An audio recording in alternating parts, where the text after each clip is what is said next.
dalil tentang sifat ulu ni sangat banyak. Al-Imam Al-Hafidh Al-Zahabi rahimahullah himpunkan dalam kitab khusus, iaitulah kitab Al-Ulu. Al-Ulu li Ali Al-Ghaffar ataupun Al-Ulu li Ali Al-Azim. Al-Hafidh Al-Imam Al-Zahabi rahimahullah himpunkan dalam kitab khusus Al-Ulu. Kemudian selain daripada Al-Imam Al-Hafidh Al-Zahabi rahimahullah, Al-Imam Ibnul Qayyim rahimahullah ta'ala juga menghimpunkan dalil-dalil yang sangat banyak, mencecah ratusan. Bahkan Imam Ibnul Qayyim kata kalau kami nak sebut sehingga seribu pun boleh. Bahkan dinukilkan daripada sebahagian a'immatus Syafi'iyah mengatakan dalil yang menunjukkan ketinggian Allah SWT atas makhluk ini mencecah ribuan. Baik, Imam Ibnul Qayyim himpunkan dalam kitabnya Ijtima' Juyush Al-Islamiyah fi Ghazwi ala Mu'attilati wal Jahmiyah. Itu juga kitab yang khusus yang menghimpunkan tentang sifat Al-Ulu. Baik, sifat Al-Ulu.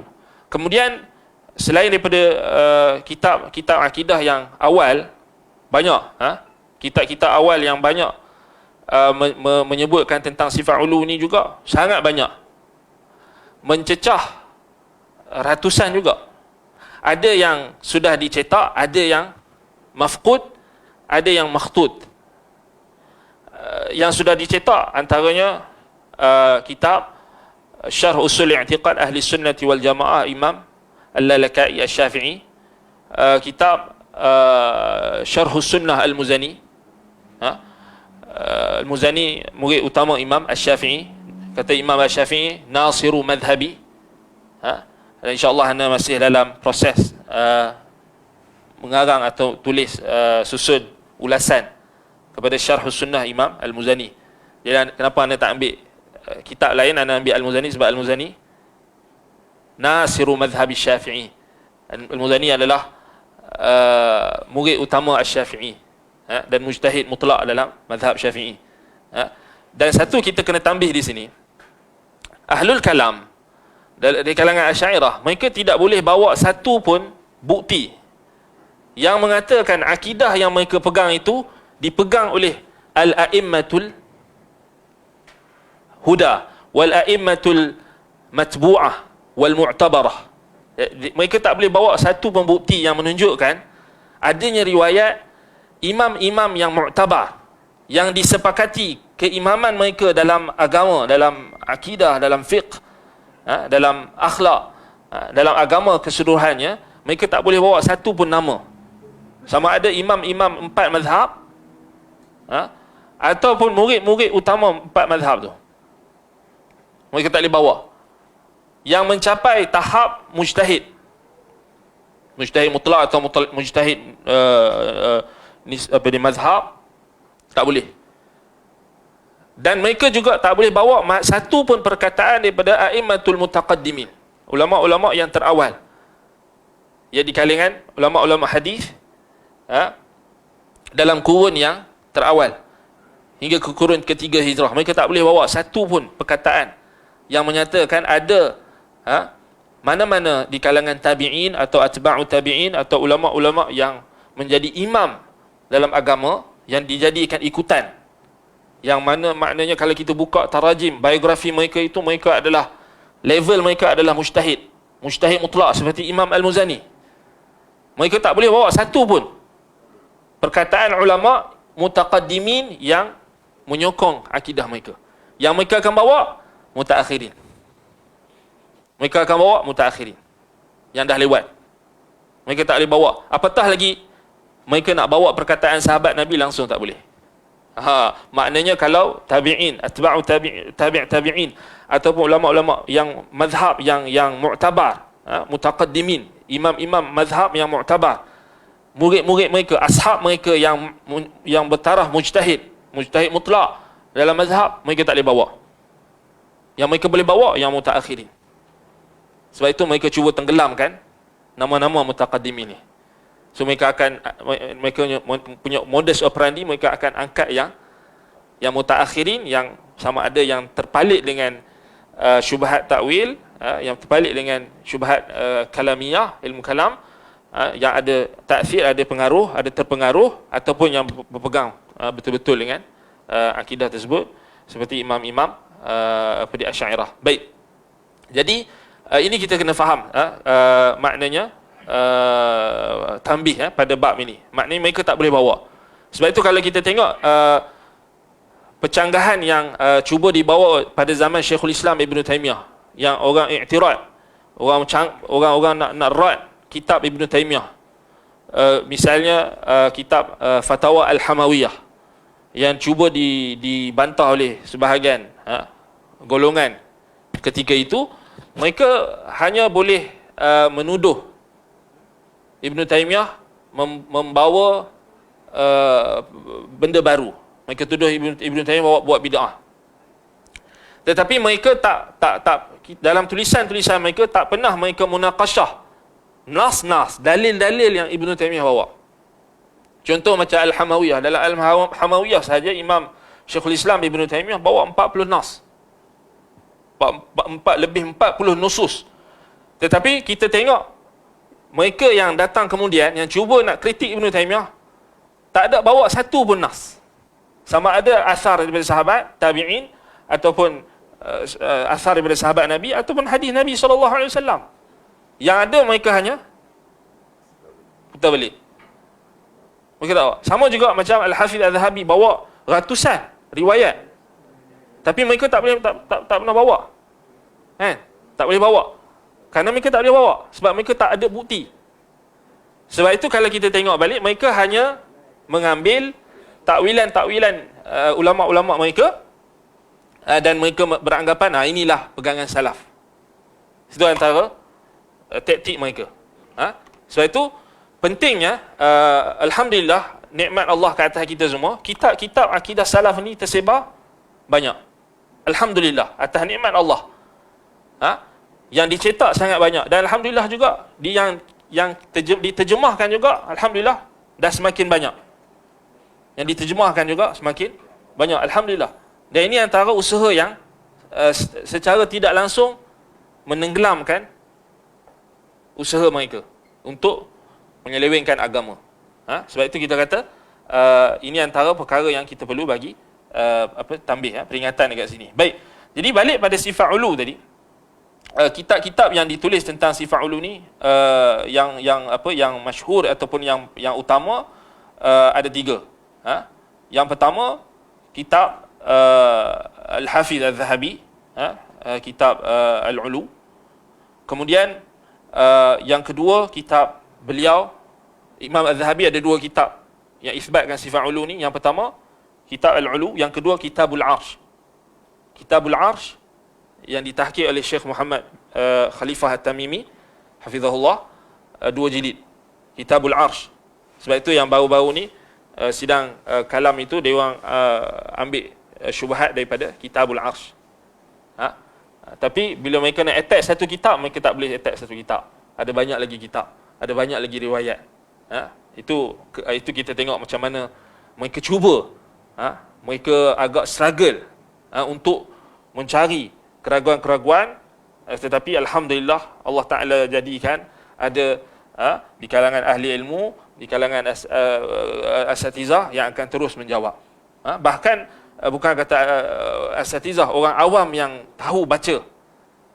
Kita ada sahabat-sahabat kita yang mereka bukanlah belajar di Timur Tengah dan tapi mereka mampu belajar baca bahasa Arab, dan mereka mampu membuat kajian.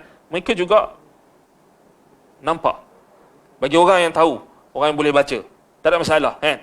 Baik. Jadi Imam Az-Zahabi ada 2 kitab, Al-Ulu dengan Al-Arsh. Baik, kemudian kitab Itsbatul Ulu oleh Imam Ibn Qudamah Al-Maqdisi. Ibn Qudamah Al-Maqdisi rahimahullah ada kitab Itsbatul Ulu. Kemudian kitab yang kita sebutkan tadi, kitab Ibn Al-Qayyim, Ijtima' Juyush Al-Islamiyah. Dan antara kitab yang dikarang oleh ulama muasirin,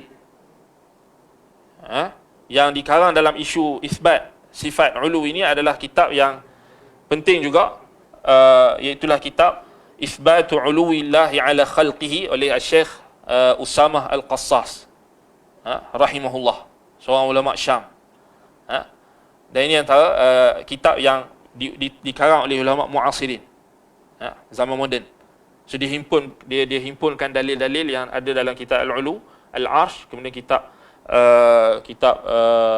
Ibnu Qudamah dan kitab-kitab yang seangkatan dengannya, kitab-kitab akidah yang lain.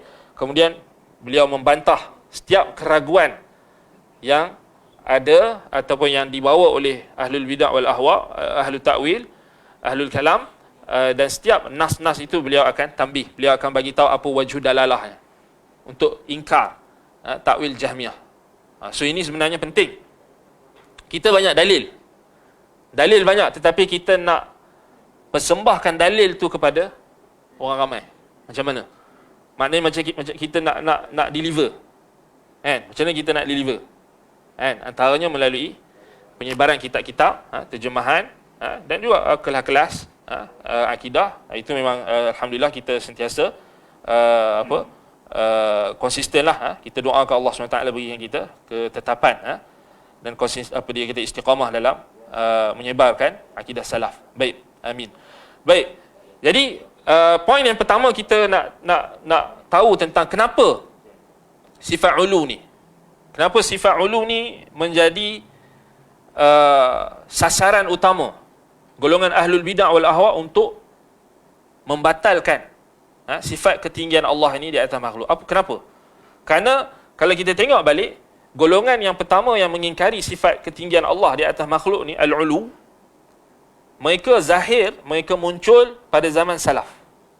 Maknanya salaf masih hidup lagi, tabi'in masih ada, maknanya mereka ini muncul pada zaman tersebut.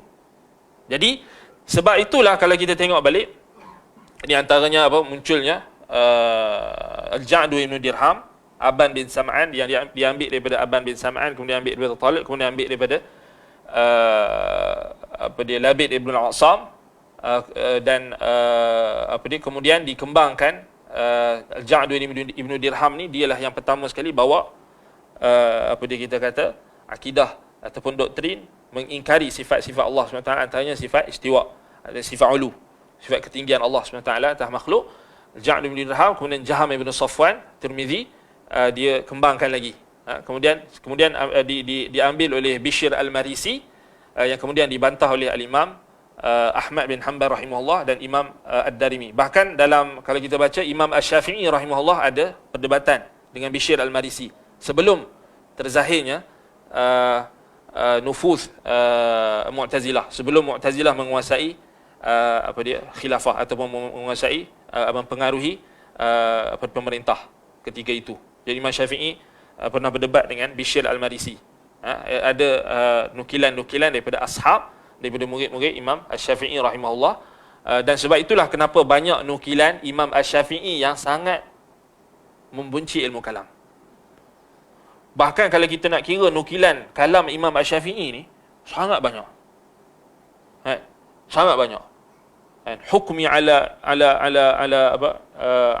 ilmi al-kalam atau ala ahli al-kalam an yudrabu bin ni'al wal jaraid atau wal jarid wa yutafu alaihim fil aswaq. Hukum aku kepada ahlul kalam, mereka ini dipukul dengan an-nakhil ataupun dengan ni'al, dengan selipar-selipar dan juga dengan pelepah-pelepah tamar, kemudian dibawa di sekeliling pasar, kemudian dikatakan kepada manusia, diberikan peringatan, ini adalah akibat ataupun hukuman bagi orang yang meninggalkan Al-Quran dan Sunnah, lalu pergi aqbala ila ilmi al-kalam, lalu pergi mempelajari ilmu kalam. So sebab itu perkataan Imam Syafi'i sangat banyak daripada murid-muridnya sendiri. Al-Muzani, sebab kalau kita baca dalam Manaqib Asy-Syafi'i oleh Al-Baihaqi, ada riwayat yang menyebutkan Imam Al-Muzani antaranya dahulu sebelum dia bertemu dengan Imam Asy-Syafi'i, dia juga belajar ilmu kalam. Dia belajar ilmu kalam. Dan sebab kalau kita tengok zaman tu memang penterjemahan kitab-kitab falsafah Yunani memang berkembang sangat banyak. Kalau kita zaman sekarang ni, alhamdulillah kita banyak terjemah kitab-kitab salaf. Zaman tu banyak terjemah kitab-kitab falsafah Yunani. So dia terbalik. Alhamdulillah. Jadi sekarang kita tengok yang banyak terjemah kitab-kitab salaf, alhamdulillah banyak kitab-kitab salaf diterjemahkan dalam bahasa kita. Alhamdulillah, tak ada orang nak terjemah kitab falsafah, betul? Orang sekarang ni takut ataupun orang ni tak mau ambil kisah dengan falsafah, orang nak kenal Tuhan. Jadi orang terjemah kitab-kitab salaf, kitab-kitab akidah sebab orang nak kembali kepada Allah Subhanahu Wa Taala, nak kembali kepada sunnah Rasulullah SAW. Orang tak suka falsafah ni zaman sekarang. Tapi zaman tu, zaman kita kata Imam Al-Muzani, Imam Ahmad, zaman Imam Asy-Syafi'i, murid-murid Imam Ahmad, Imam Asy-Syafi'i, zaman tu baru nak kenal ilmu falsafah ni, maknanya diterjemahkan ke dalam bahasa Arab banyak. Jadi sedikit sebanyak mempengaruhi. Sebab itu kita kata Imam Al-Muzani pun di Mesir ketika itu belajar ilmu kalam. Sebab itu bila Imam Asy-Syafi'i dalam tahun 199 Hijrah, Imam Asy-Syafi'i masuk ke Mesir, menetap di Mesir, kemudian bertemu dengan Imam Al-Muzani. Ketika itu Imam Al-Muzani berlaku perdebatan antara Al-Muzani dengan Asy-Syafi'i. Dan Al-Muzani menggunakan lisan kalam. Imam Al-Muzani bawa ilmu kalam. Kemudian Imam Asy-Syafi'i bantah. Al-Muzani kata, setiap kali aku bawa ilmu kalam, Asy-Syafi'i bantah. Dia rosakkan hujah aku. Setiap kali aku bawa hujah, Asy-Syafi'i rosakkan hujah aku, jatuhkan hujah aku. Setiap kali aku berhujah lagi, Asy-Syafi'i akan rosakkan hujah aku. Sedangkan Al-Muzani kata, waktu tu aku pakai ilmu kalam. Kemudian Imam Asy-Syafi'i rahimahullah kata kat Al-Muzani, kau tahu tak, yang kau guna ni tak boleh pakai. Ilmu kalam ni tak boleh pakai. Apa yang aku guna hujah ni, inilah fiqh Al-Quran dan Sunnah. Asy-Syafi'i kata, inilah fiqh Al-Quran dan Sunnah. Inilah yang ada dalam Al-Quran dan Sunnah. Aku tak guna ilmu kalam. Nas, munazarah, perdebatan tu ada dalam kitab Al-Manaqib, Manaqib Asy-Syafi'i, Al-Imam Al-Baihaqi. Maknanya, dalam riwayat tu tak disebutkan tentang apa yang diperdebatkan, tetapi isu dia berkenaan dengan ketuhanan, berkenaan dengan akidah. Dalam sebahagian riwayat disebutkan Al-Muzani guna lisanul kalam. Maknanya Al-Muzani memang belajar ilmu kalam. So jangan belagak, jangan kata kamu belajar ilmu kalam. Tak, ulama-ulama yang macam Imam Al-Muzani ni bukan tak tahu ilmu kalam, dia orang tahu. Asy-Syafi'i kata, aku belajar ilmu kalam ni, aku belajar sampai aku mahir. Tapi aku nampak memang tak bermanfaat. Dalam masalah akidah kan, tak bermanfaat. Jadi Asy-Syafi'i, dia kata, sebab warid daripada Imam Syafi'i, dia kata tak ada ilmu yang aku belajar melainkan aku belajar sampai tahap mahir. Itu jenis Imam Syafi'i. Sehingga dikatakan Imam Syafi'i belajar memanah pun dia jadi orang yang mahir dalam ilmu memanah. Sehingga dikatakan Asy-Syafi'i rahimahullah, kalau beliau panah, daripada 10 panahan 9 tepat kena. So nak beritahu Imam Syafi'i juga dulu bukan tak tahu ilmu kalam ni, belajar, tapi mereka akhir sekali meninggalkan ilmu kalam. Maknanya tak apa panggil, tak belajar, orang panggil, kemudian nak pertahankan ilmu kalam, tidak kembangkan. Bahkan kesibukan mereka pada ilmu Al-Quran dan Sunnah. Nampak? Sebab itu natijah yang dilihat adalah mereka memperjuangkan As-Sunnah. Kan? Ada kita dengar Asy-Syafi'i Nasirul Kalam. Tak, Nasirul Sunnah. Nasirul Sunnah, Nasirul Hadis. Betul tak? Tak ada. Baik, itu taraif, kita kata satu maklumat yang kita boleh kongsikan tentang ilmu kalam. So banyak, maknanya itu belum, itu Al-Muzani saja, belum kita dalam mazhab Syafi'i saja, Imam Asy-Syafi'i saja, kalam dia mentahzir ilmu kalam ni sangat banyak. Tak boleh ditakwil oleh ilmu mutakallimin. Sebab terlampau banyak. Al-Hafiz Al-Zahabi rahimahullah riwayatkan, sebutkan antaranya juga dalam Syiarul A'lam An-Nubala, perkataan beliau banyak. Dalam kutub-kutub tarajim, manaqib Imam Asy-Syafi'i pun banyak. Sangat banyak. Baik. Jadi insya-Allah anda akan bawakan riwayat itu dalam buku anda. Anda akan bawakan apa dia punya fiqh dan sebagainya. Dah ada, cuma kita nak selesaikan. Semoga Allah Taala pemudahkan. Baik, jadi Itu antara kitab yang kita sebutkan berkenaan dengan kitab berkenaan dengan sifat al-ulu. Baik. Dan kemudian kita nak tahu tentang masalah ketinggian Allah di atas makhluk ni, dia adalah ijma'. Ijma'. Yang nukilkan ijma' ni kita kena faham bukan Ibn Taymiyah seorang. Sebab sekarang ni syubhat mereka kata hampa ni hanya ambil Ibn Taymiyah. Hampa ni akidah hampa Ibn Taymiyah. Taimiyun. Sebenarnya tak ada masalah pun, kita berbangga lagi. Tak ada masalah. Kamu kata kami Taimiyun, tak apa. Daripada kamu panggil kami Jahmiyah, baik kamu panggil kami Taimiyun. Betul tak? Daripada Jahmiyun, Jahmiyah. Kami rela lagi orang panggil Taimiyun, macam orang panggil Wahabi, kan? Daripada orang panggil kamu Kuburi. Baik, wallahu musta'an. Baik.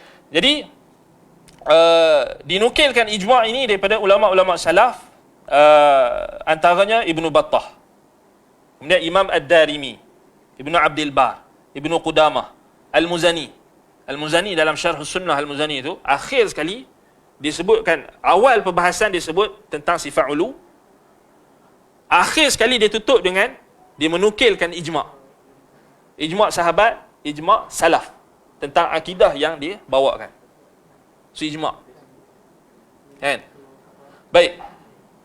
Contoh kita bawa ijma' yang dinukilkan oleh Imam Ibnu Qudamah. Ibnu Qudamah kata, ajma'a dhalika ala ithbati sifatil ulu jami'il ulama min as-sahabati al-atqiya wal a'immatul fuqaha wa tawataratil akhbar bidzalika ala wajhi hasala bihil yaqin. So Ibnu Qudamah dalam kitabnya Ithbat Sifatil Ulu menukilkan, katanya telah bersepakat seluruh ulama dalam kalangan sahabat yang bertakwa, dalam kalangan sahabat Nabi, wal a'immatil fuqaha, dan imam-imam fuqaha, wa tawataratil akhbar, dan telah mutawatirlah khabar. Mutawatirlah khabar ni nukilan-nukilan dalam kitab-kitab, sama ada kitab hadis atau kitab akidah, mutawatir.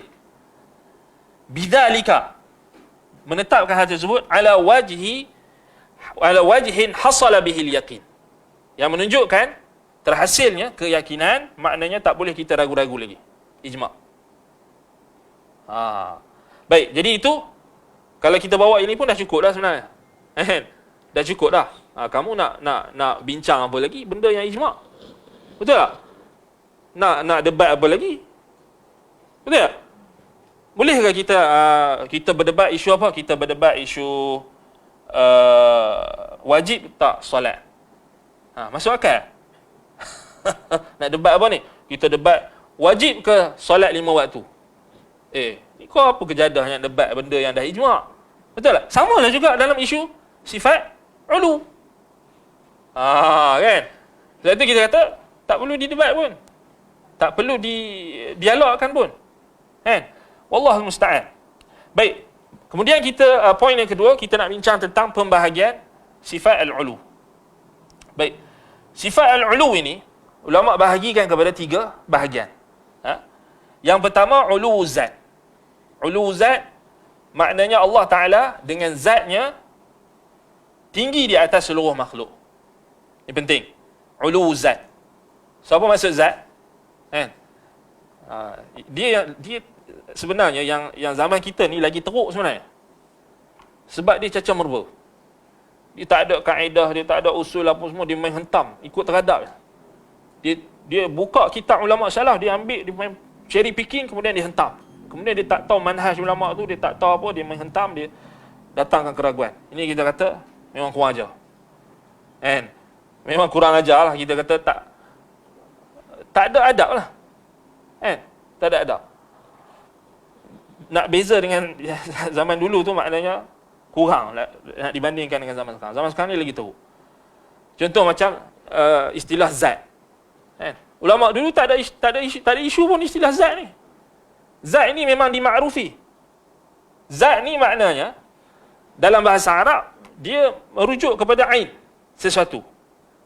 Kan? Haqiqatus syai' wa yusamma ainu syai'. Kan?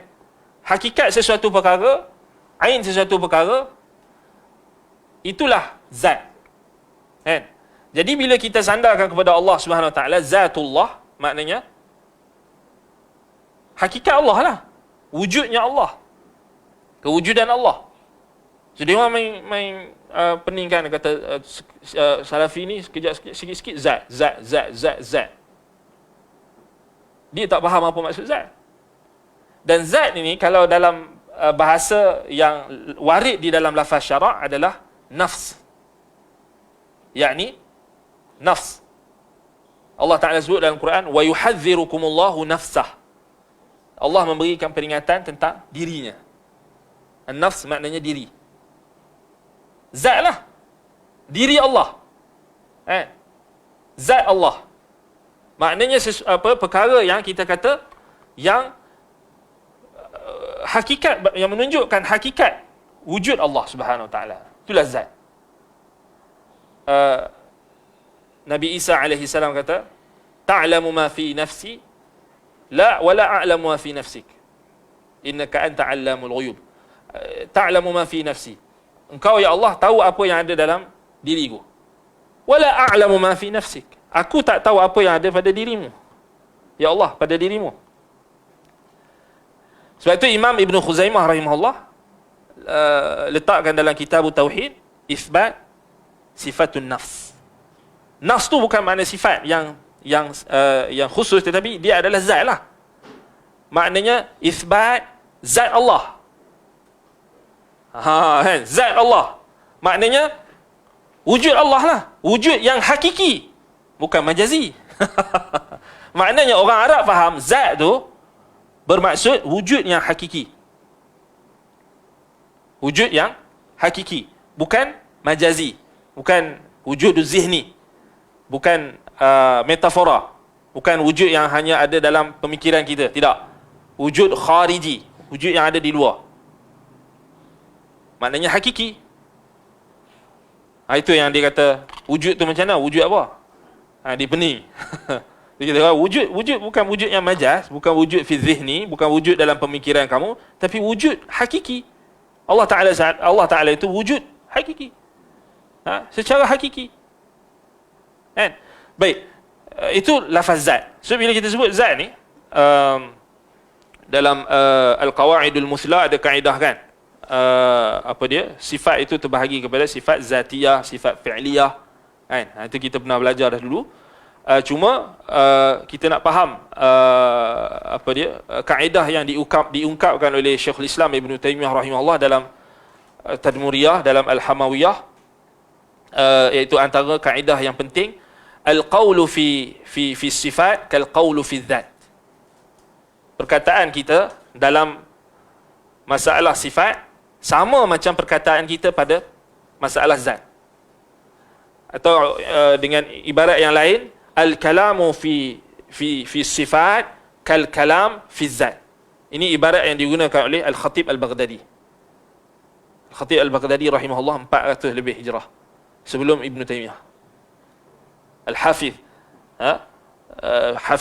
Hafizul Mashriq Al-Khatib Al-Baghdadi rahimahullah dalam kitabnya Al-Kalam fi Sifat ataupun Masalah fi Sifat. Jadi ini membuktikan bukan Syekhul Islam Ibn Taymiyah itu bawa kaedah sendiri, buat kaedah sendiri, tak, ada salafnya. Antaranya Al-Hafiz Al-Khatib Al-Baghdadi rahimahullah ditakrirkan kaedah salaf. Kaedah akidah salaf antaranya perkataan kita dalam sifat sama macam perkataan kita tentang zat. Okey. Macam mana tatbik ni? Macam mana kaedah dia? Mudah ya. Kalau ada orang iktiraf dengan kita, ada orang mu'tarid, orang yang nak menentang, orang yang nak bawa keraguan, dia datang jumpa kita, dia kata macam mana sifat Allah Ta'ala, maka katakan dekat dia, tanya dekat dia macam mana zat Allah. Dia boleh jawab tak? Idza sa'alta kaifa sifatuhu fas'alhu kaifa huwa. Dia punya tatbik kaedah dia. Kalau dia orang tanya macam mana Allah Subhanahu Wa Taala istiwa atas arasy, bagaimana kaif, maka jawablah kepada mereka bagaimana Allah tu. Kamu tahu tak Allah tu macam mana? Bagaimana zat Allah? Kamu boleh cerita? Dia tak boleh cakap. Kalau kamu tak boleh cakap tentang zat Allah, maka jangan kamu cakap tentang kaifiat sifat. Kamu tak boleh tanya lebih. Dan sebab itulah Imam Al-Asbahani rahimahullah dalam Al-Hujjah fi Bayanil Mahajjah bawakan riwayat daripada Ibn Abbas radhiyallahu anhuma, dan juga sebahagian ulama marfu'kan hadis tersebut, tafakkaru fi ala'illah atau tafakkaru fi khalqillah wala tatafakkaru fi dhatillah. Berfikirlah kamu tentang makhluk-makhluk ciptaan Allah, nikmat-nikmat Allah, makhluk-makhluk ciptaan Allah, tetapi jangan sesekali kamu berfikir tentang zat Allah. Itu ada sabit daripada Ibn Abbas radhiyallahu anhu gunakan lafaz zat. Imam Al-Bukhari pun takrirkan dalam kitab Tauhid dan Sahih Al-Bukhari. So zat ni dia adalah lafaz tafsiriyah. Dia bukan sifat Allah.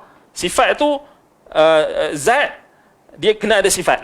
Sifat itu adalah kita boleh kata lawan bagi zat. Maknanya setiap zat itu perlukan sifat. So zat itu adalah diri Allah, ain Allah, hakikat Allah tu sendiri. So kita semua sepakat tak ada mana-mana manusia yang boleh sifatkan zat Allah, betul tak? Ada ke? Tak ada. Jadi bila kita semua jahil tentang zat Allah, maka begitulah juga kaifiat tentang sifat. Tapi macam mana pula kamu kata jahil tentang zat tapi sifat boleh tahu? Sifat kita boleh tahu sebab adanya Al-Quran. Allah Ta'ala turunkan Al-Quran dan Allah utuskan Rasul SAW untuk ceritakan kepada kita tentang sifat-sifat Allah. Tapi Quran cerita tak tentang zat? Tak cerita. Quran cerita tentang sifat Allah. Bismillahirrahmanirrahim. Alhamdulillahi rabbil alamin. Ar-Rahmanir Rahim. Qul huwallahu ahad. Allahus samad.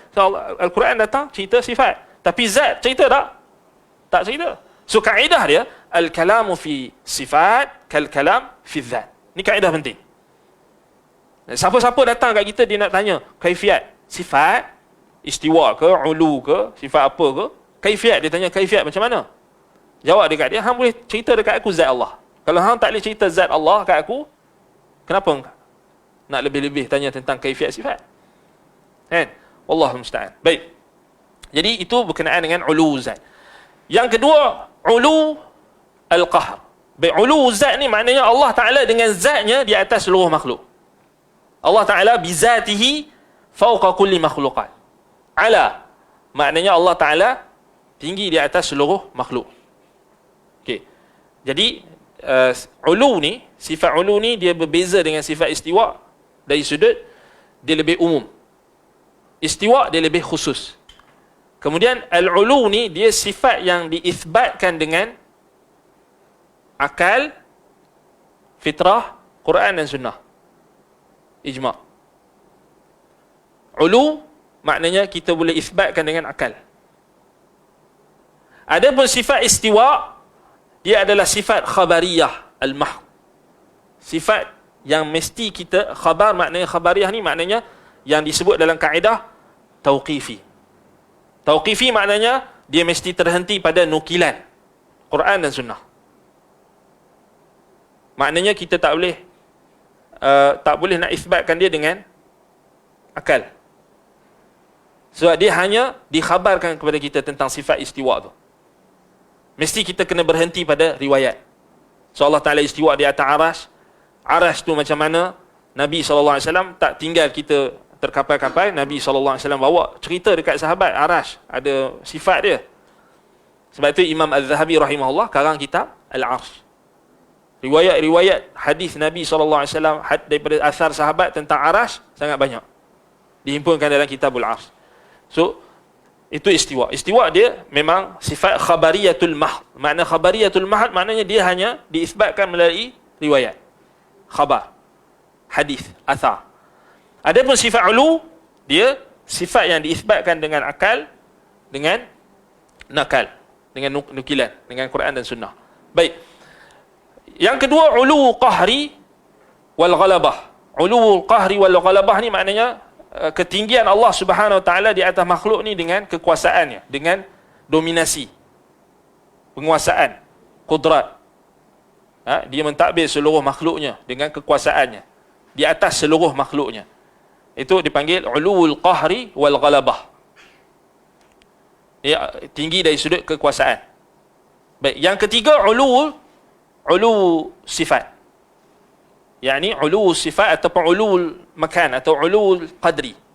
Ulu qadar. Maknanya dari sudut kedudukan. Kedudukan. Maknanya Allah Subhanahu wa taala itu kedudukannya adalah tinggi di atas seluruh makhluknya. Dipanggil ulul qadri. Dari sudut kedudukan. Yang kedua tadi penguasaan dan kekuasaan. Yang pertama ulu zat. Okey. Ada juga sebahagian ulama yang bahagikan kepada dua saja. Ulu sifat dengan ulu zat. So al-qahru wal ghalabah tu termasuk dalam ulu sifat. Sebab dia sifat. Ulu zat, zat. Ketinggian sifat. Baik, kat sini penting kita nak tahu yang menjadi perbezaan, perbezaan kita ataupun pertentangan kita dengan ahlul kalam, dengan golongan ahlul ta'wil, ahlul kalam adalah pada ulu zat. Sebab apa? Sebab mereka isbatkan ulul qahri wal ghalabah dan ulul qadar. Ulul makan dia isbat. Sebenarnya dia isbat. Dia tak kata Allah Ta'ala tak tinggi dari sudut kekuasaan, tak tinggi dari sudut dominasi. Mereka tak tolak tu. Mereka isbat. Cuma mereka tolak ulu zat. Nampak? So ini punca dia. Sebab itu diorang akan datang ke syubhat, keraguan diorang akan berlega pada, diorang akan lawan apa sahaja yang mereka nampak yang ada makna yang membawa kepada makna isbat ulu zat. Sebab tu yang Mamat apa? Nar tu kan? Nar. Tahu nar? Api neraka kan? Nar. Mamat tu, cuba tengok dia tulisan dia. Kan? Dia kata Salafi ni sikit-sikit zat. Betul tak? Dia pun ni zat sikit-sikit zat. Nampak? Sebab dia memang nak tolak tu lah. Sebab dia tak nafikan ulu dari sudut al-qahr wal ghalabah, ulu al-qadr. Al-qadr maknanya ulu dari sudut kekuasaan, ulu dari sudut dominasi. Ahlul ta'wil mereka sepakat. Mereka kata, ya, kami pun setuju. Tak ada kekuasaan yang paling tinggi melainkan Allah Ta'ala. Tidak ada dominasi yang paling tinggi di atas makhluk, di atas Allah Ta'ala, melainkan Allah Ta'ala saja yang paling tinggi dari sudut dominasi, dari sudut al-qahru wal-ghalabah, dari sudut kekuasaan, dari sudut kedudukan. So, dewan akui benda tu. Tapi dewan hanya, masalah dewan tak mau isbat ulu zat. Ini punca dia. Ini kita kena faham. Kita kena maknanya tambih betul-betul. Apa punca dewan tak sepakat dengan kita. Dewan dia cuba mendatangkan keraguan. Baik, jadi inilah yang kita katakan masalah yang kita perlu faham. Dan kita perlu bagi tambih juga di sini. Isbat ulu zat ini sebenarnya bukan semata-mata diisbatkan oleh ulama salaf saja.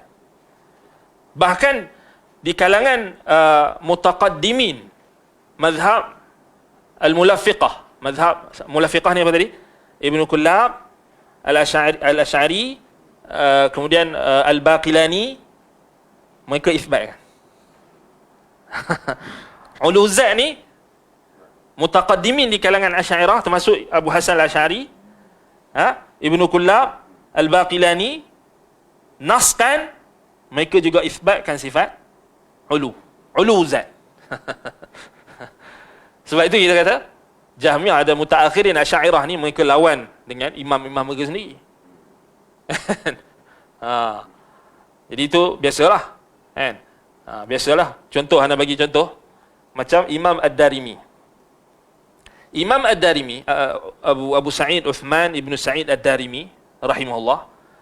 So, Imam Ad-Darimi ni beliau punya tarjamah, biografi beliau dijelaskan oleh Tajuddin As-Subki. So As-Subki kita tahu As-Subki Asy'ariyah. Tapi As-Subki kat sini dia adil. Dia bagi tahu Ad-Darimi ni punya kedudukan. Imam Ad-Darimi ni maknanya antara imam min a'immati Syafi'iyah.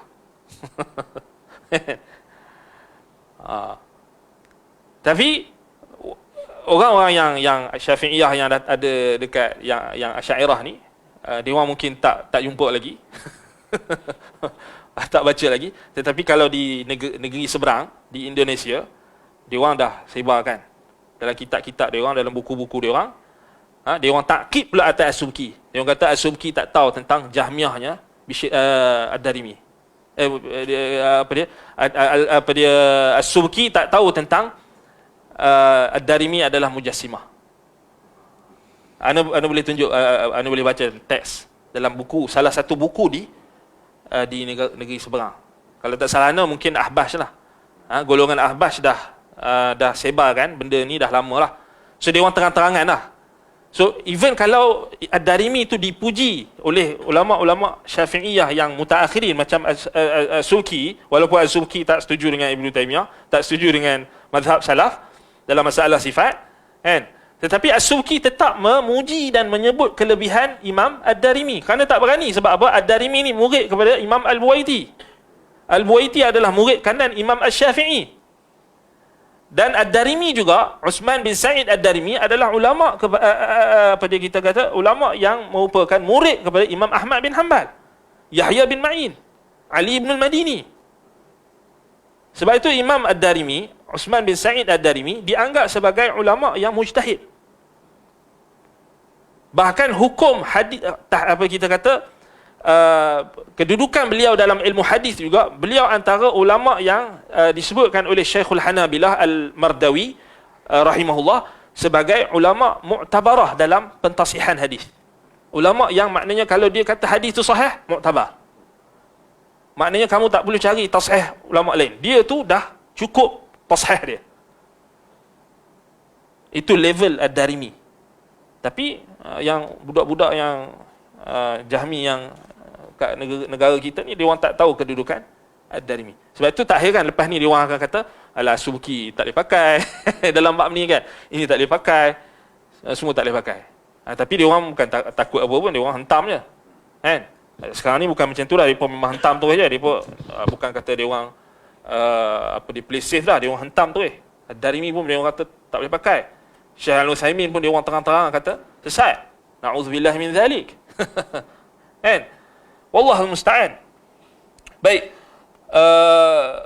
Jadi adalah penting kita sebagai penuntut ilmu menyebarkan manaqib Imam Ad-Darimi.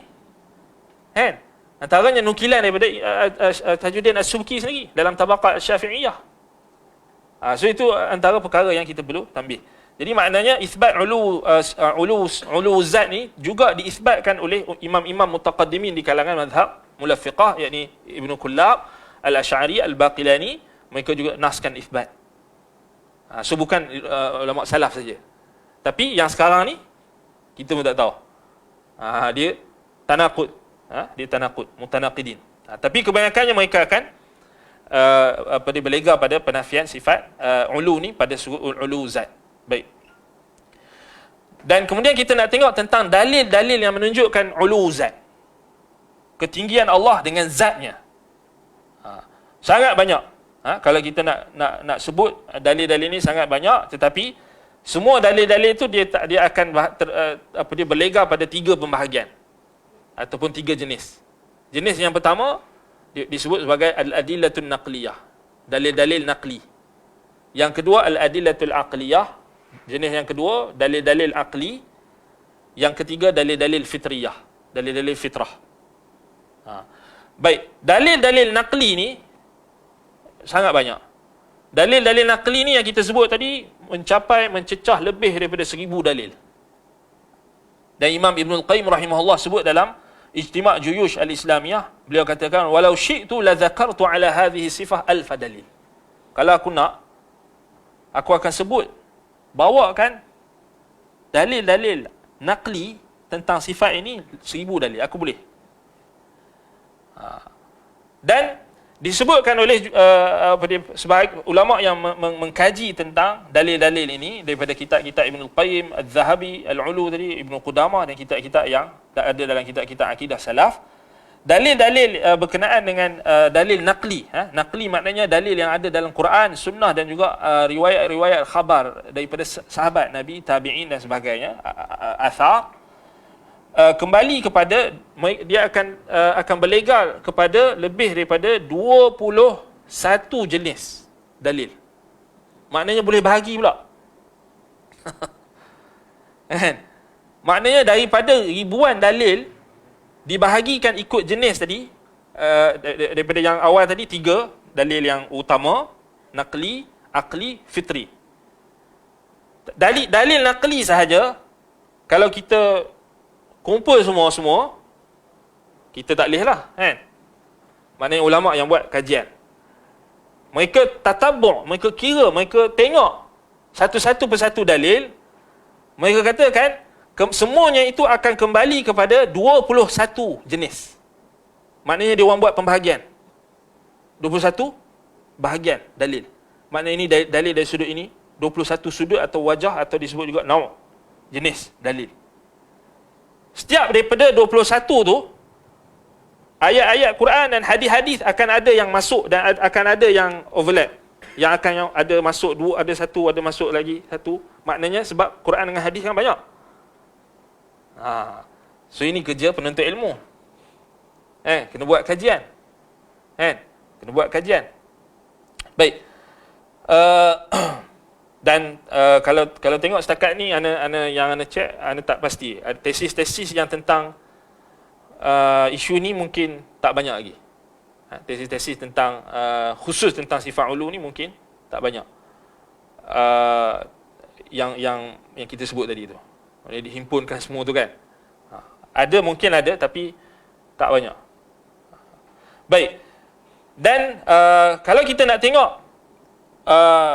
banyak dari sudut dalil-dalil ni, naqli ni, dari sudut dalil naqli ni yang menunjukkan Allah Subhanahu Wa Taala itu tinggi dengan zatnya di atas seluruh makhluk. Dan kita nak tengok dekat sini 4 dalil saja. 4 jenis daripada dalil. Daripada 21 tu kita ambil 4 contoh. 4 saja kat sini. Dan kita nak tengok contoh macam mana ulama kemukakan dalil tersebut. Dan satu lagi penting juga, kita nak tahu ada tak i'tirad. I'tirad ni, ada tak orang yang menyanggah dalil tersebut? Sebenarnya ada. Macam mana kita nak tahu ada ke tak? Kalau dalil tu daripada Al-Quran, so kita buka kitab-kitab tafsir. Dan kita kena ada juga ilmu, pengetahuan tentang manhaj ulama-ulama tafsir ni dari sudut akidah. Itu penting. Sebab itu macam orang awam,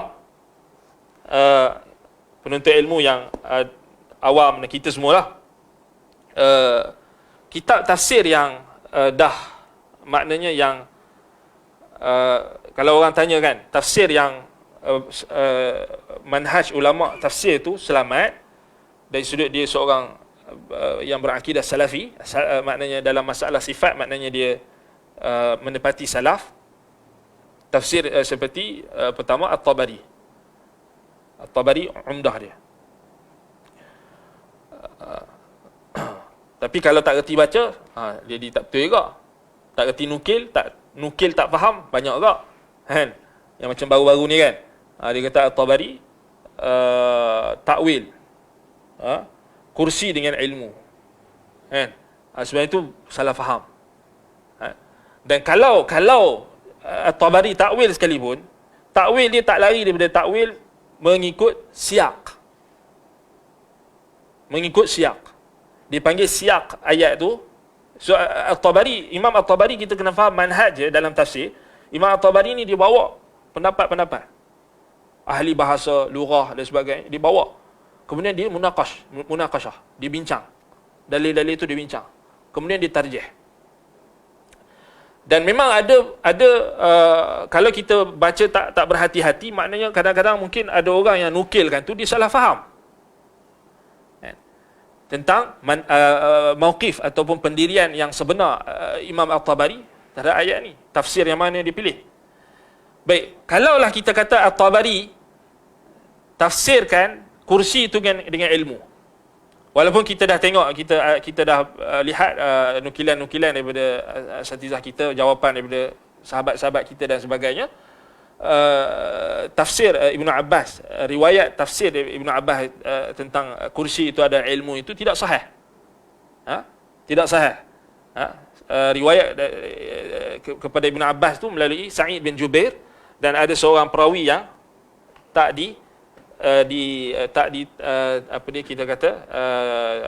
tidak kuat di sisi a'immatul hadis, maknanya riwayat itu tak sahih.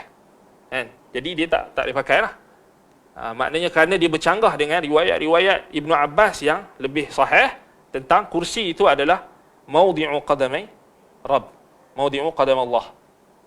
Jadi tempat letak kaki Allah Ar-Rahman yang layak dengan keagungannya. Dan itu adalah tafsir jumhur salaf, majoriti salaf. Baik, katakan Tabari rahimahullah kata diterima tafsir itu.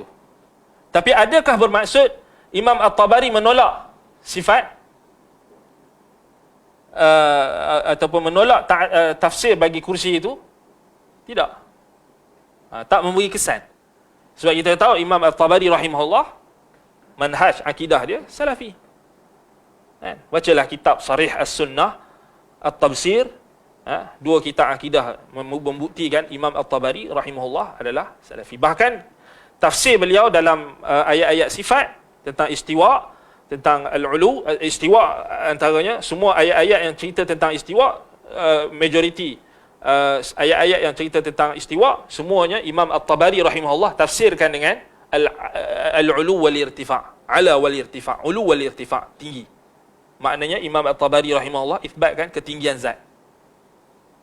Ketinggian zat.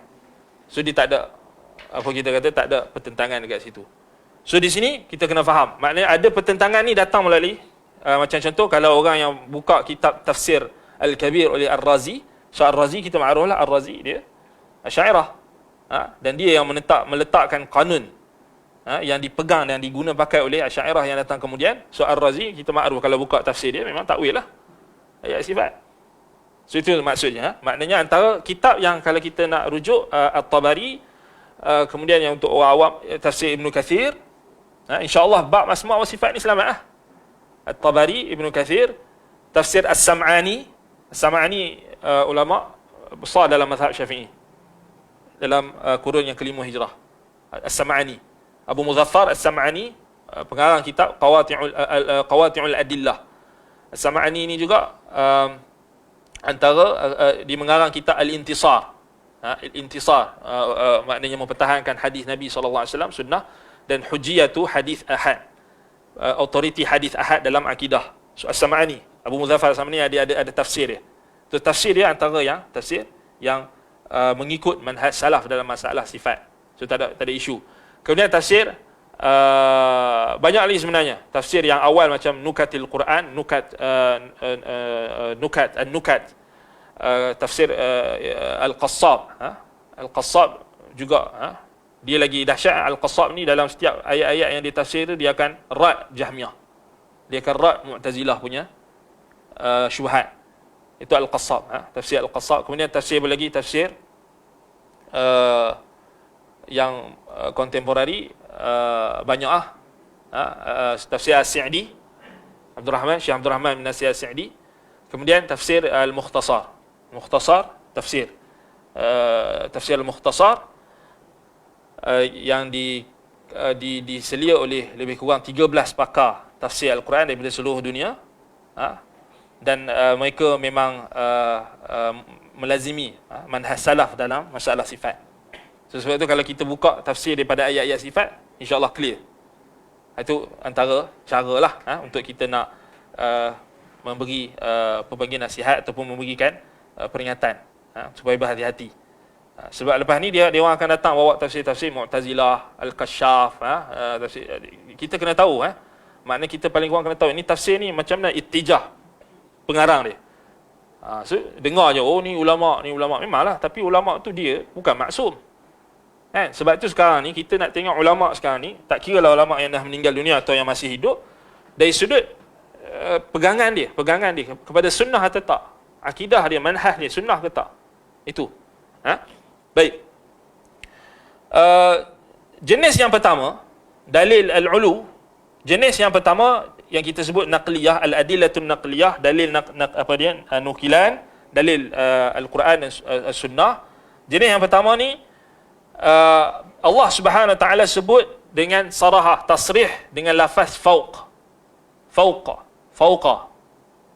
Contohnya dalam surah Al-An'am ayat 18. Yakhafuna rabbahum min fawqihim.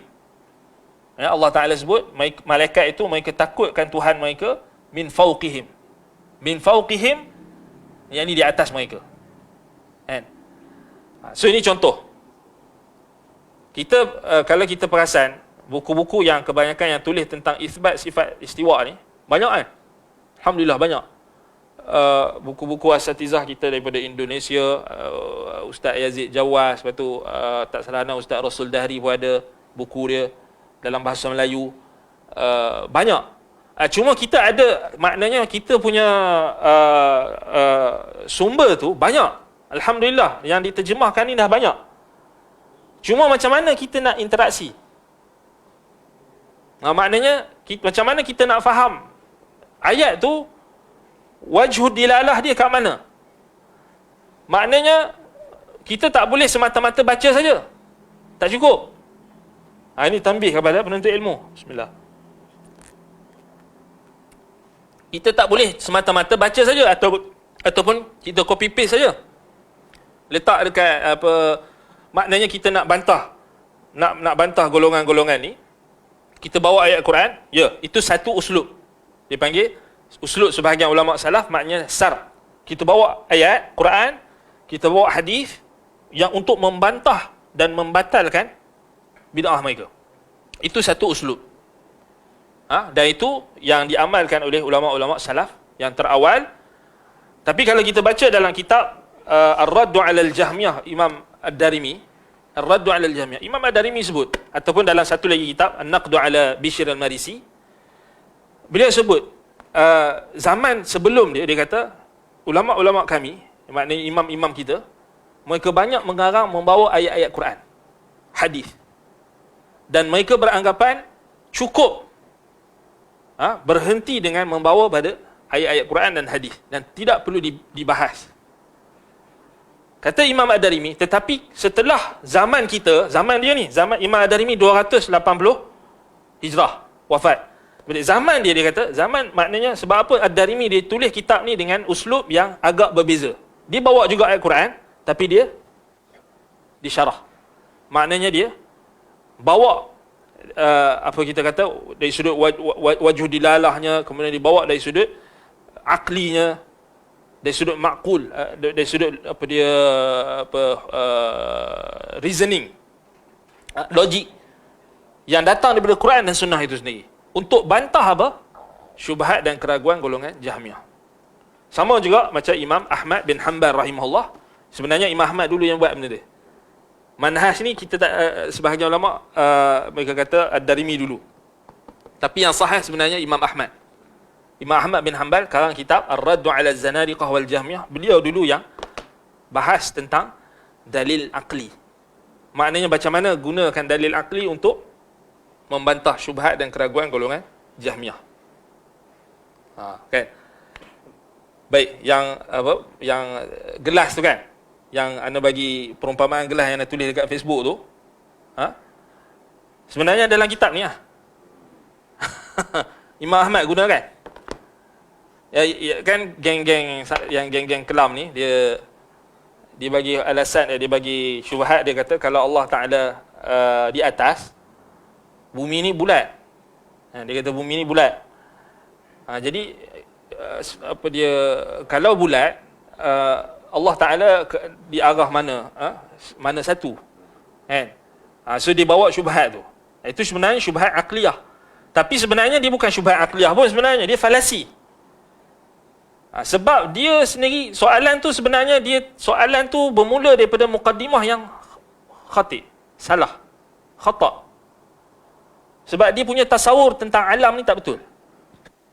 Sebab tu soalan macam ni dipanggil soalan falasi. Dan soalan yang salah. Maknanya soalan ni anda baca, ada sahabat kita dia tatabbu' kelam punya geng-geng ahlul kalam ni punya syubhat ni, dia kata berlega pada 4. Tapi bila ustaz asatizah kita dah jawab apa semua, dia pergi bab lain, bab tu, melompat sana melompat sini kan. Sebab dia pun tak ada jawapan. Betul kan? Betul tak? Awal-awal dulu dia bawa bab hadis jariah. sahabat kita cerita ada asatizah, sebahagian asatizah dah bagi apa buku atau rujukan, suruh dia baca, orang tu baca dan sebagainya, dia tak dia jawab, dia lari berpindah, dia melompat pergi ke syubhat lain. Itu macam tu standard. Tak dia jawab pun sebenarnya. Dan kadang-kadang kita kata tak perlu jawab pun sebab soalan dia salah. Contoh dia kata sini, Salafi beriman Allah di atas arash, berarti Allah di luar alam. Tapi Salafi juga beriman Allah turun ke langit dunia. Langit dunia berada di atas alam, di bawah arash. Bukankah ini satu percanggahan? Jadi Allah di luar alam atau di dalam alam? So, soalan ni tak betul. Soalan ni sendiri tak betul. Kan? Jadi kalau soalan tak betul, macam mana kita nak jawab? Betul tak? Kenapa soalan ni tak betul? Sebab dia faham, dia punya pemahaman dia kata Salafi beriman Allah di atas arash, berarti Allah di luar alam. Tapi Salafi juga beriman Allah turun ke langit dunia berada di dalam alam, di bawah arash. Bukankah ini satu percanggahan? Jadi Allah di luar alam atau di dalam alam? So, nampak tak? Sini dia ada kesalahan dari sudut tasawur, dari sudut gambaran dia tentang, pertama sekali tentang Allah Ta'ala. Maknanya, pertama, dia faham, kita katakan dia faham Allah Subhanahu Wa Ta'ala itu maknanya mustahil bagi Allah kalau dia duduk di atas, maknanya dia nak turun ke langit dunia. Sebab dia dah letakkan dalam akal dia benda tu sebenarnya tak boleh. Sebab sebenarnya dia orang ada pegang kaedah muqaddimah mereka, macam contoh tarkib, kemudian dalil hudusul ajsam ataupun dalil tajsim. So dia nak cakap tak boleh lah sebab bergerak kan. Daripada arah turun ke langit dunia tu bergerak. Jadi bergerak ni yaqtadi tajsim. Dia dijisim lah. Jadi dia kata percanggahan. Baik. Jadi pertama kita kata soalan ni tak perlu dijawab pun. Sebab apa? Sebab ulama-ulama salaf dulu tak jawab. Bila Imam Malik, bila orang datang jumpa dia, tanya tentang kaifastawa, bagaimana Allah Ta'ala istiwa, Imam Malik jawab apa? Imam Malik jawab dengan jawapan yang salafi. Maksudnya al-istiwa maklum. Istiwa tu maklum, maknanya Allah Ta'ala sebut dalam Quran. Wal imanu bihi wal kaif majhul. Kaifiyat, bagaimana Allah Ta'ala istiwa itu majhul, ghairu ma'kul, maknanya kita tak boleh fikir.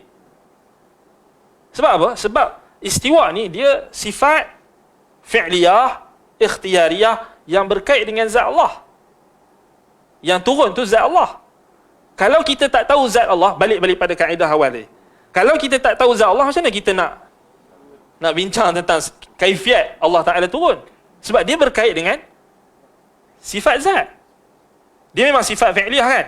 Istiwa maknanya sifat perbuatan Allah, ikhtiyariyah. Dan dia berkait dengan iradah, masyiah, kehendak Allah. Sebab tu ulama-ulama salaf kata Allah Ta'ala turun ke langit dunia kama sya'a. Imam Syafi'i kata kama sya'a, macam mana yang dia kehendaki, bukan macam kamu apa yang kamu nak, bukan macam mana yang kamu fikir. Betul tak? Maknanya seperti mana yang Allah Ta'ala kehendaki. Fa'alun lima yurid. Dia buat apa yang dia kehendaki. Apa yang dia apa kehendaki. Allah Ta'ala dia Tuhan.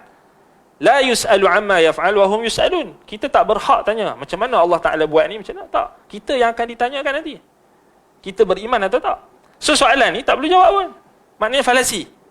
Dia kata macam mana? Jadi dia kata percanggahan. Allah di luar alam atau di dalam alam. Jadi sebab kita faham dia nak kata di luar alam atau di dalam alam tu, sebab dia nak kata kalau di dalam alam yaqtadi al-hulul. Disebut apa? Dia kata kalau Allah Ta'ala di dalam alam, maknanya Allah Ta'ala meresap masuk ke dalam alam. Sebab tu Imam Ahmad cerdik lagi. Imam Ahmad bagi contoh cawan tu. Cawan atas tangan, kan? Dan mata kita dapat lihat seluruh cawan ni tanpa kita perlu masuk dalam cawan. Tanpa perlu kita meresap masuk dalam cawan ni. Tak, dan kita pun cawan ni pun tak meresap masuk ke tangan kita, terpisah. Kan? Ini makhluk dengan makhluk pun Kita kata diterima akal. Jadi macam mana kamu nak fikir tentang Tuhan? Kan? Maknanya famim babil aula lah, maknanya itu qiyasul aula. Maknanya sudah tentu Allah Taala lebih agung, lebih mulia dan tak seperti yang kamu fikirkan. Sebab dia Tuhan. Kan? So tak ada isu lah sekarang ni kalau dia turun ke langit dunia tu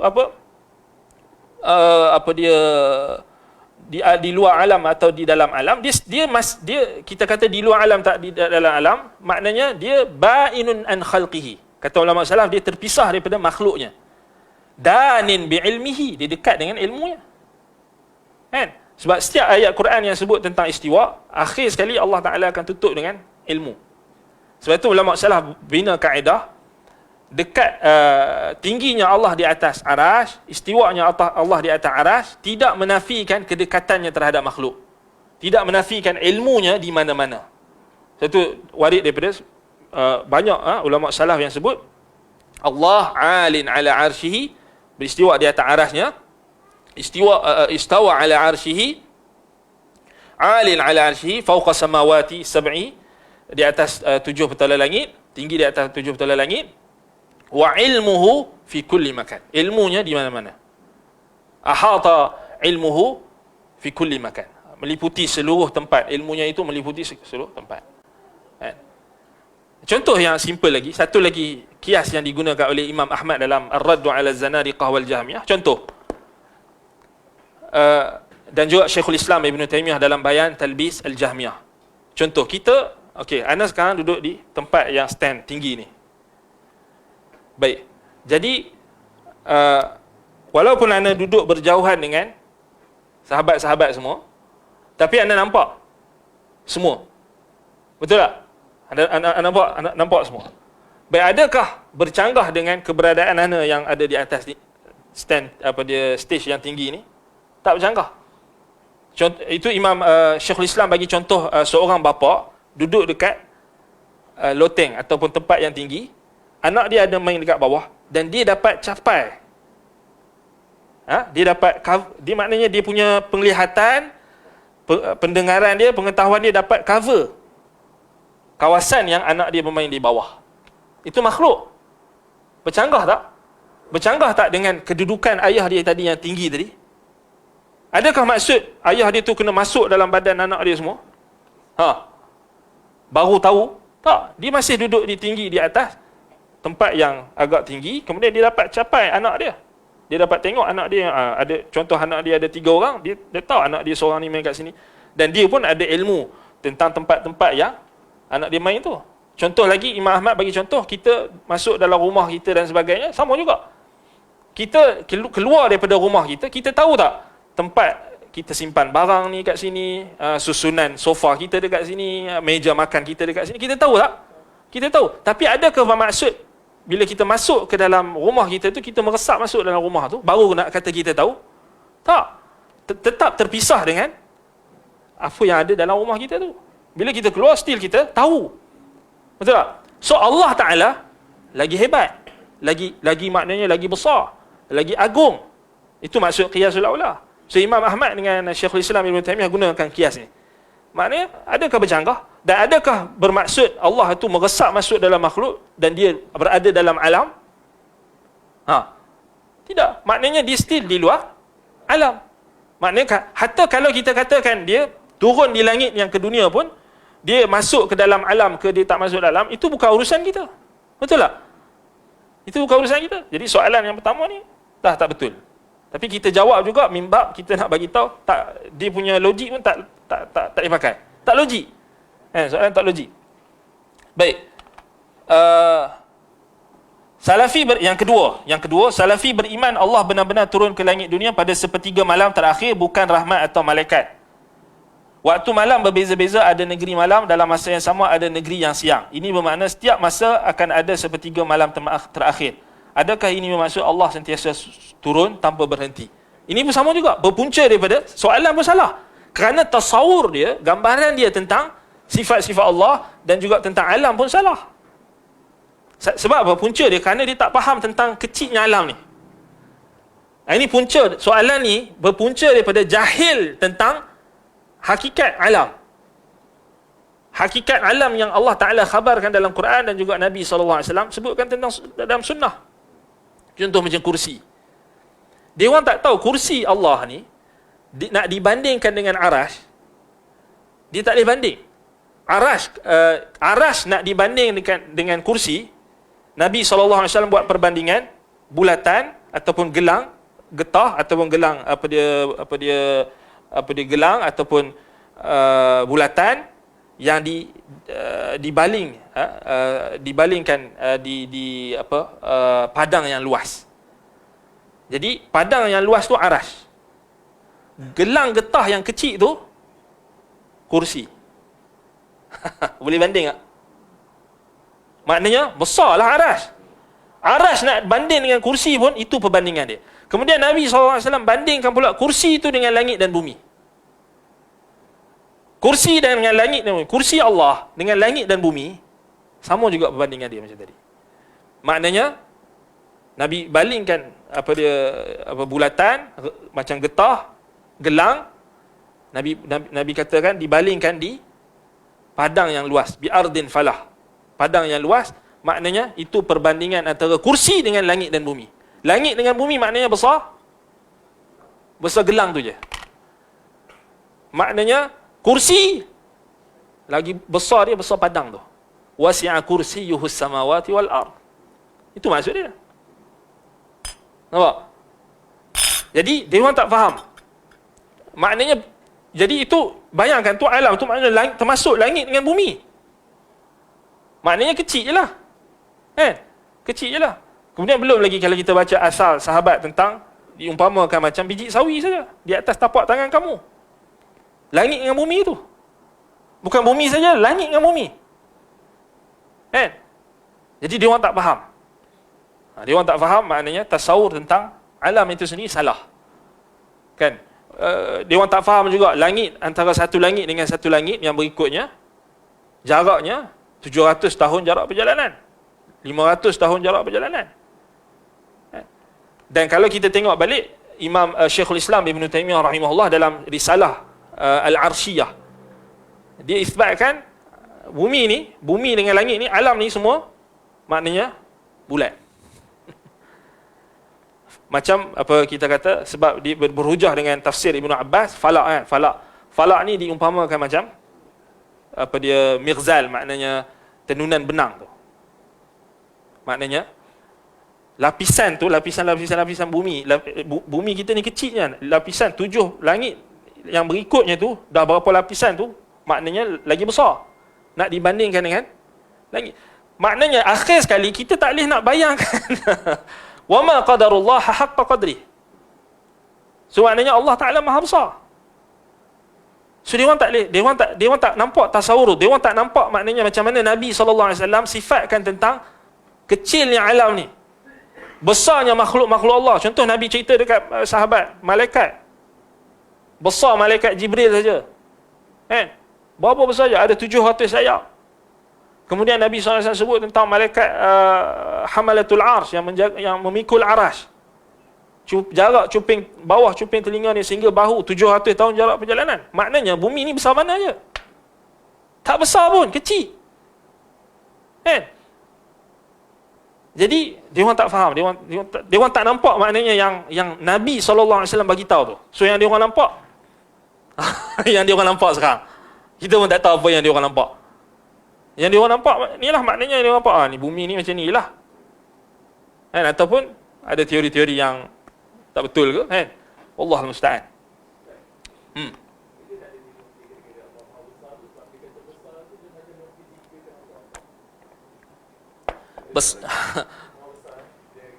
Maha besar maknanya bila kita sebut maha besar tak boleh kita kata fizikal dia besar. Sebut maha besar memfizikalkan Allah, menjisimkan Allah lah. Apa saya pula? Kita kata Allah Maha besar, ya zatnya besar pada makhluk lah. Memang besar, Allah Ta'ala besar. Itu takkan Allah Ta'ala, itu kita kata kalau tak besar apa dia? Maknanya dia akan balik pada 3. Sama ada kalau Allah Ta'ala tak lebih besar, akbar, sama ada Allah lebih kecil. Ta'ala Allahu amma yaquluna uluwan kabira. Kamu nak kata Allah lagi kecil daripada makhluk? Daripada arasy? Daripada malaikat? Daripada alam? Ataupun yang ketiga, Allah Ta'ala sama, setara dengan alam. Na'udzubillah. Allahu Akbar wa a'zam wa ajal. Nampak tak betapa peningnya cara berfikir? Tak betulnya cara berfikir tu. Kan? Baik, Wallahul musta'an. Yang ketiga, syubhat yang ketiga, dia ada 4 kan. Kita last 3 dengan 4 ni. Salafi beriman Allah berada di atas dengan zatnya. Salafi juga beriman bumi ini berbentuk seperti bola. Kalau sudah beriman bumi seperti bola, di manakah arah atas yang sebenar? Atas orang kutub utara atau kutub selatan? Bukankah ini melazimkan Allah berada di semua arah? Ini sebenarnya tak faham juga. Tak faham ilmu hay'ah. Tak faham tentang apa? Kita kata hakikat, tasawur, maknanya gambaran tentang alam ni sendiri. Universe ni, kalau kita tengok yang ini, kalau yang tak beriman dengan NASA, tolak tepiah kan. Kita pun bukan beriman dengan NASA, tapi cuma kita ambil i'tibar.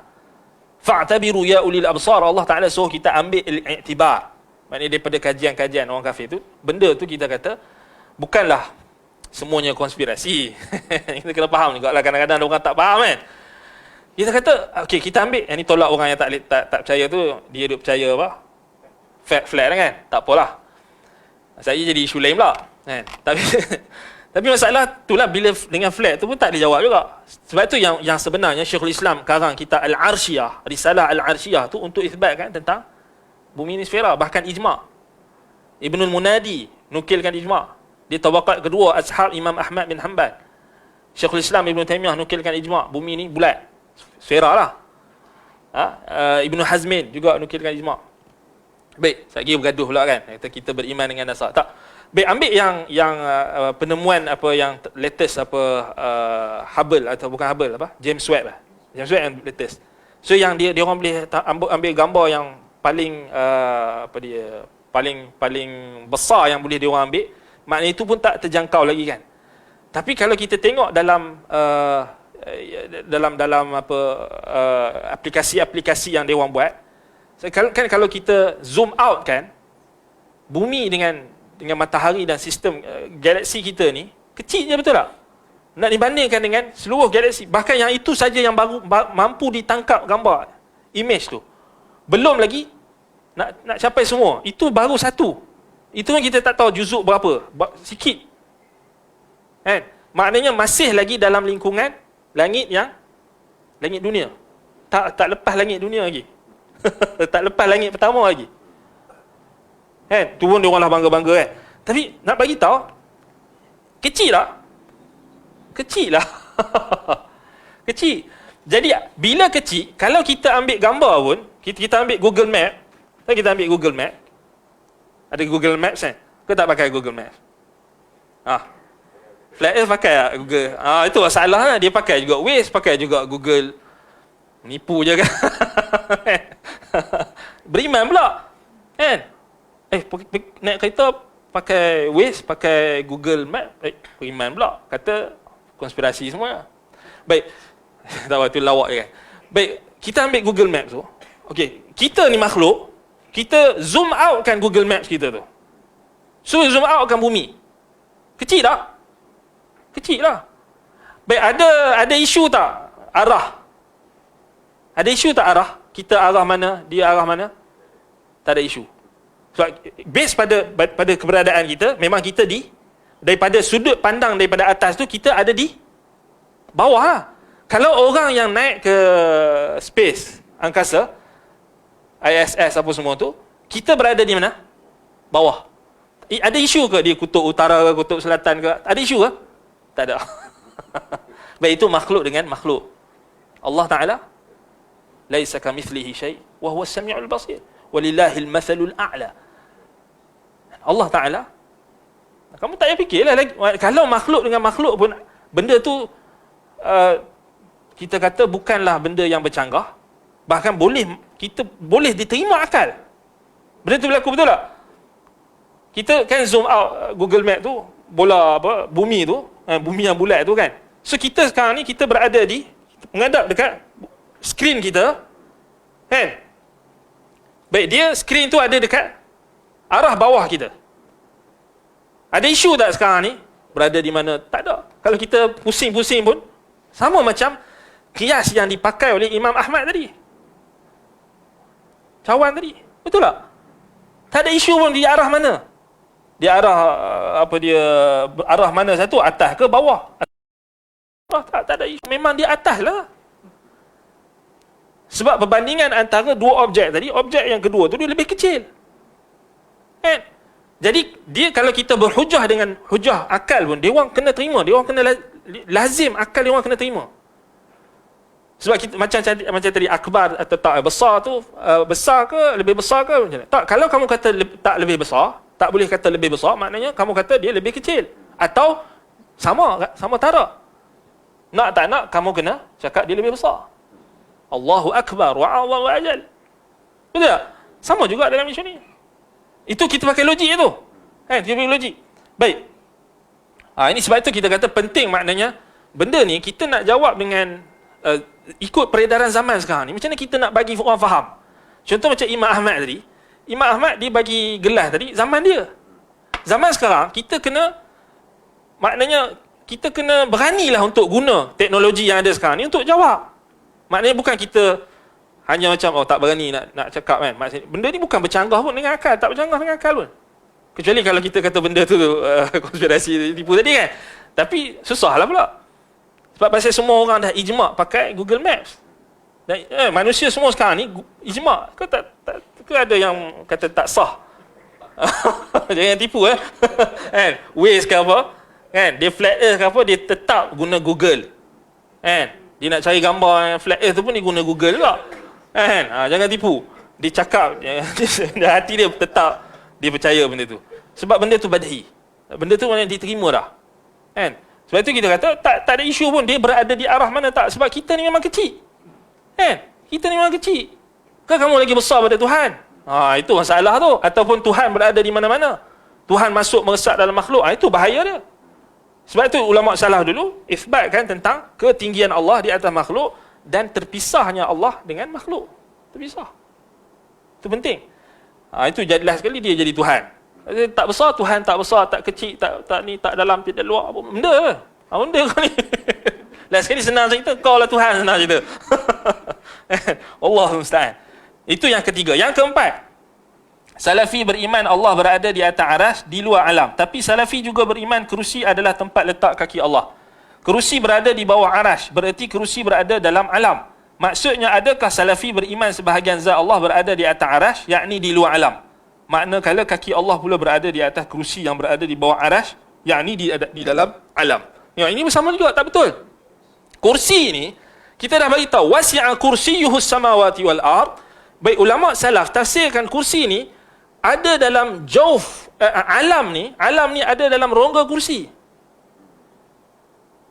Rongga kursi, maknanya kursi itu ada rongga, dan dalam alam dalam kursi itu, maknanya sebab itu Allah kata wasi'a kursiyyuhus samawati wal ard, dia luas, seluas langit dan bumi, meliputi. Sebab itu sabit daripada riwayat Ikrimah sebut kan, jap kita tengok tafsir Ikrimah pada kursi. Ya. Baik, kita tengok riwayat salaf tentang kursi ni, antaranya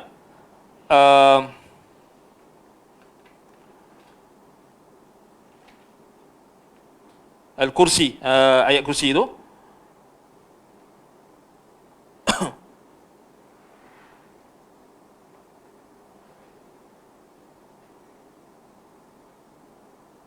Baik, dalam hadis mal kursi fil arsy, ni hadis Abu Dzar.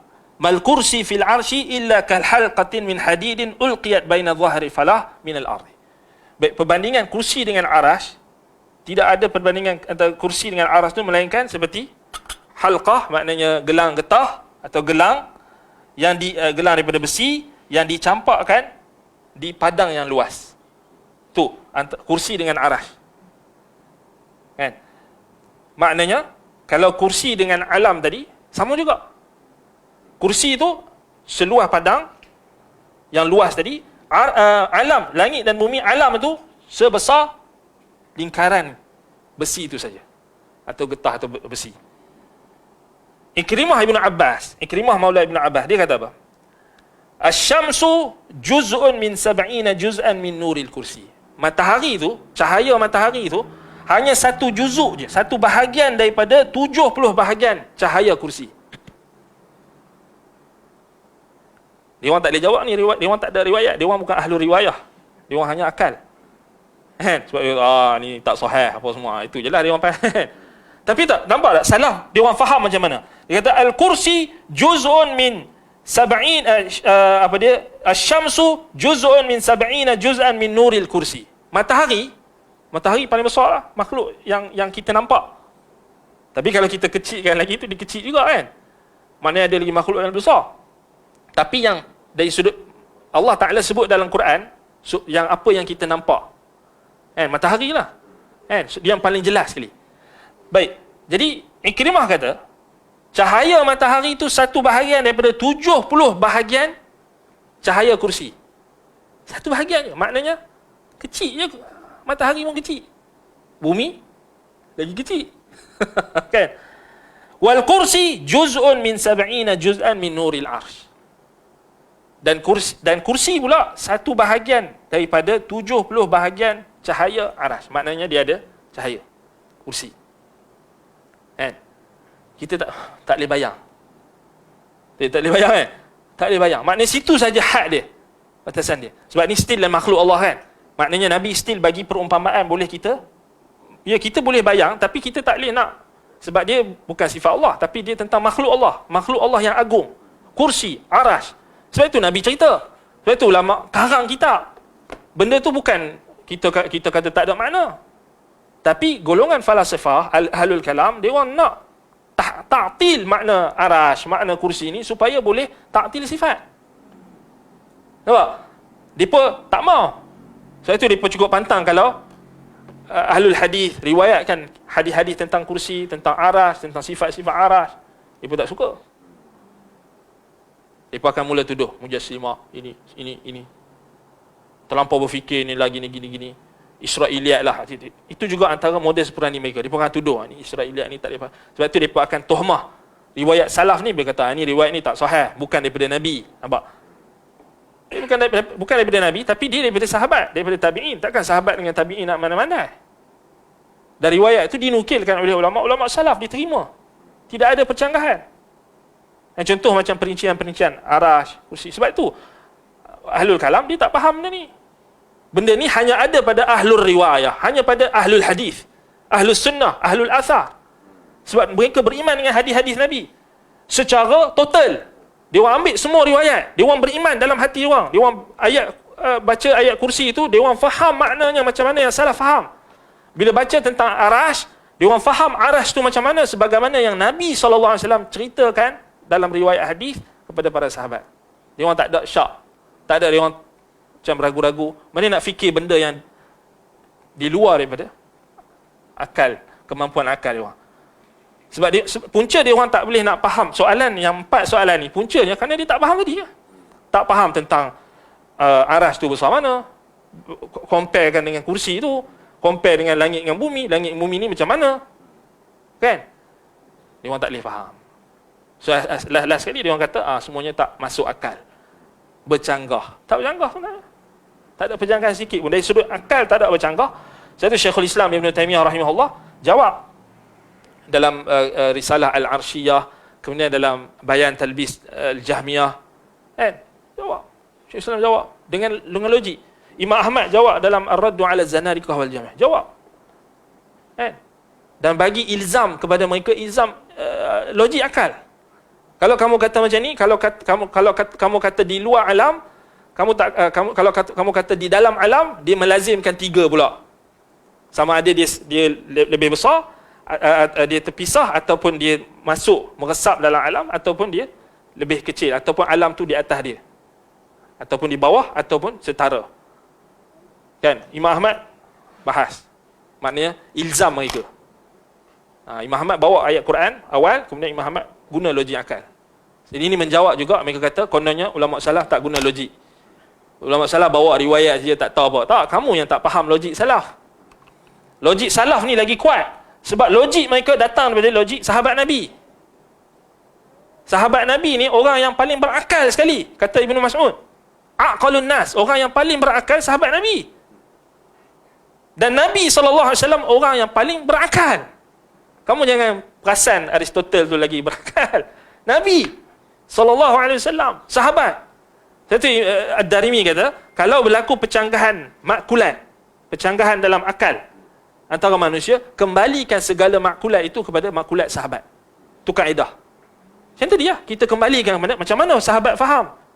Kan, kursi, macam mana sahabat faham. Bukan macam Jaham Ibn Safwan faham. Arash, macam mana yang sahabat faham. Macam mana Nabi faham. Bukan macam Ja'dur Ibn Dirham faham. Betul? Settle. Itu saja 4, kita kata, syubhat yang berleganya syubhat sidang kelam ini. Yang kita boleh jawab lah sekadar yang kita mampu. Sebenarnya kalau kita nak jawab dari sudut mukaddimat yang diorang guna, mukadimah yang mereka guna, tu lagi panjang lah. Sebab tu anda akan, insyaAllah anda akan jawab syubhat-syubhat ni dalam ulasan anda terhadap Syarh Sunnah Al-Muzin dengan tulisan lah. Dalam bentuk tulisan tu mungkin lebih terperinci sikit. Ini kita jawab secara umum lah. Maknanya paling kurang kita tahu macam mana nak jawab secara ringkas. Maknanya ringkas, kan? Tetapi bukan bermakna kita bila dewan tu dah datangkan keraguan tu dah teruk sangat dah ni, kita terus ikut rentak dia orang. Jangan.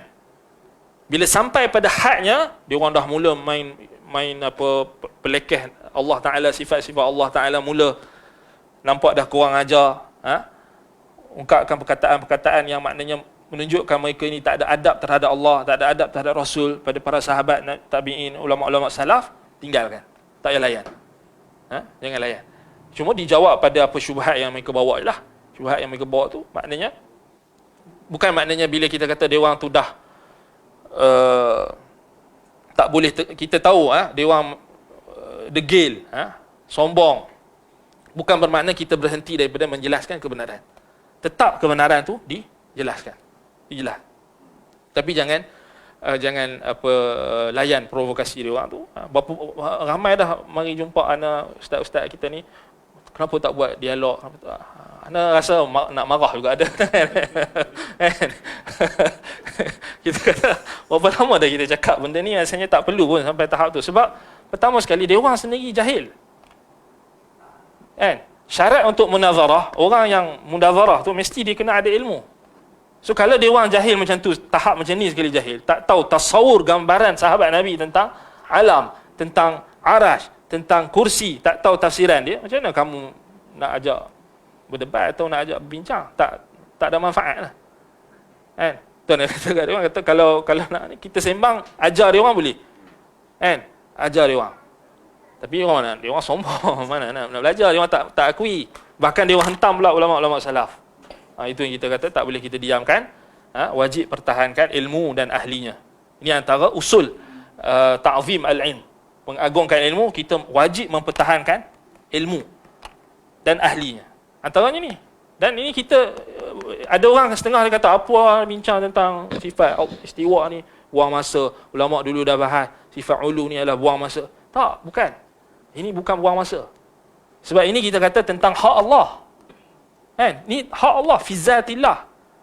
Maknanya bincang tentang sifat-sifat Allah ni bukan kita kata benda yang ringan dan di kewajipan. Kan? Sebab kita kata kalau kita tak jelaskan kebenaran tentang sifat-sifat Allah Taala ni, macam mana orang nak kenal Allah? Macam mana orang nak kenal Allah? Sebab itu Imam Ad-Darimi kata orang yang tak kenal Tuhan macam mana yang Allah sifatkan, macam mana yang Nabi SAW sifatkan, macam mana yang sahabat faham, hakikatnya tak kenal Tuhan. Tak kenal Tuhan yang sebenar. Jadi kita reda ke benda ni orang tak ada orang nak perjuangkan tentang isu ni, mesti kena ada. Mesti kena ada dan berterusan. Dan kita bukan bermusim. Kita memang setiap minggu kita ajar akidah. Asatizah kita kelas akidah. Kat sini saja ada berapa kelas akidah. Alhamdulillah. Bukan bermusim. Dan bukan benda yang sia-sia.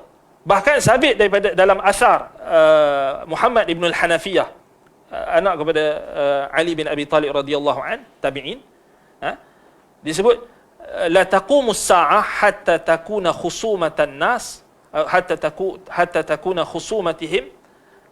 khusumatihim fi rabbihim. Atau lebih kurang, tidak akan berlaku kiamat sehinggalah apa?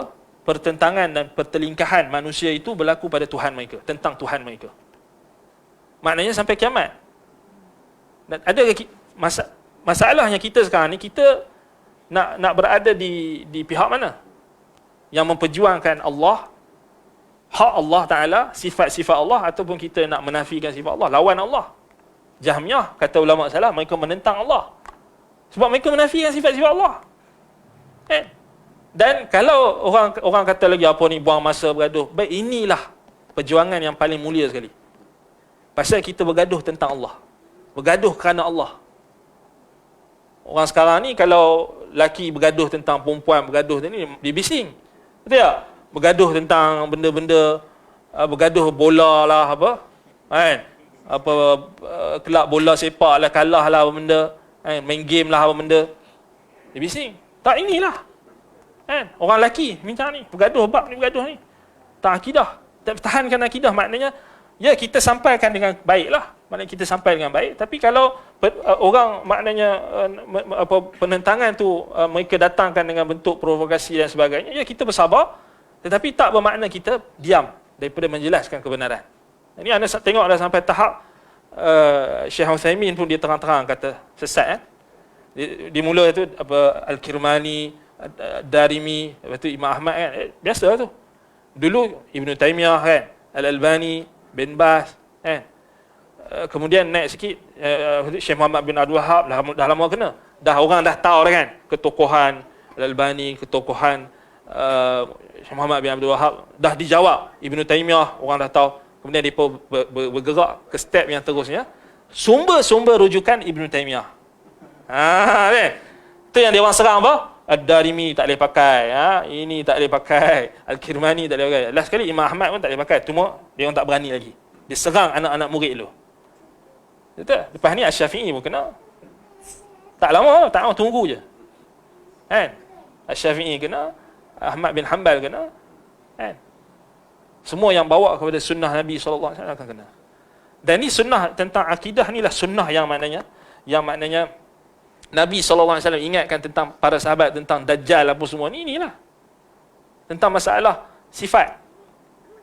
Sebab kalau tak kenal Tuhan, ada kebarangkalian besar tak untuk orang yang tak kenal Tuhan ni akan ikut Dajjal nanti.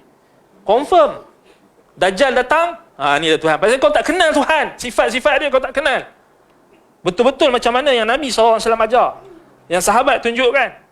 Jadi kebarangkalian kau nak jadi pengikut Dajjal tu besar, pasal nanti Dajjal datang bawa macam-macam. Kan? Wallahu musta'an. Sebab itu Nabi bagi tahu kat sahabat, inna rabbakum laisa bi'awar. Tuhan kamu tidak buta sebelah mata dia. Dajjal buta sebelah mata. Tengok, Nabi ingatkan tentang sifat. Jadi siapa kamu nak kata sifat, pembahasan tentang sifat Allah ni tak penting? Inilah pembahasan paling penting. Syaraful ilmi bi syarafil ma'lum. Kemuliaan ilmu tu berdasarkan apa yang kita bahas kan. Kita sekarang ni bahas tentang apa? Allah Ta'ala. Bahas tentang Allah. Kita bukan bahas tentang pemimpin ni, orang ni, individu ni, artis ni, tokoh ni. Tak, Allah Ta'ala. Nampak? Jadi sebagai orang kata, apalah tak ni. Tak, kamu tak tahu nilai. Kan? Alhamdulillah kan. Maknanya kita, alhamdulillah kita tak bincang tentang benda-benda apa, artis. Itu lagi rendah. Tak ada nilai.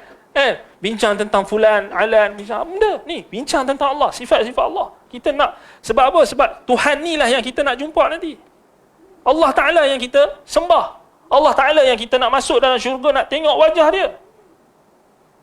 Betul tak? Kita semua datang ke sini kerana Allah. Tiba-tiba kamu kata berjuang tentang sifat-sifat Allah tak penting. Kamu yang tak tahu mana satu prioriti. Ibadat kepada Allah, sifat-sifat Allah ni termasuk dalam tauhid yang penting. Kalau tak, kita tak kenal Tuhan, macam mana kita nak sembah Tuhan? Tuhan di mana-mana, tak tahu. Di luar alam ke, di dalam tak tahu. Tu kamu sembah apa? Kan? Allahul musta'an. Baik. Dia rasa cukup setakat itu. Mungkin ada kita boleh buat lagi maknanya untuk anda bercadang kalau kita boleh buat bacaan. maknanya boleh sama ada kita berbincang. Kita buat bacaan kitab Ar-Raddu 'ala al-Jahmiyah Imam Ahmad atau Ad-Darimi. Maknanya kita buat apa dia, secara online ke macam mana, kita berbincang. Cari waktu, sebab kita tengok apa dia, bacaan kitab-kitab ni penting. Tambah lagi di zaman sekarang ni yang syubhat tentang sifat-sifat Allah ni dah dahsyat. Maksudnya dia orang dah serang ulama-ulama a'immatus salaf. Dia orang dah berani serang Ad-Darimi, berani serang ulama-ulama salaf ni, anak murid Imam Ahmad semua. Akhir sekali bahayalah kita tengok. Wallahu musta'an. Baik, naktafi bihadzal qadar. Aqulu qawli hadza wa astaghfirullah li wa lakum. Subhanakallahumma wa bihamdika asyhadu an la ilaha illa anta astaghfiruka wa atubu ilaik. Sallallahu ala Muhammadin wa ala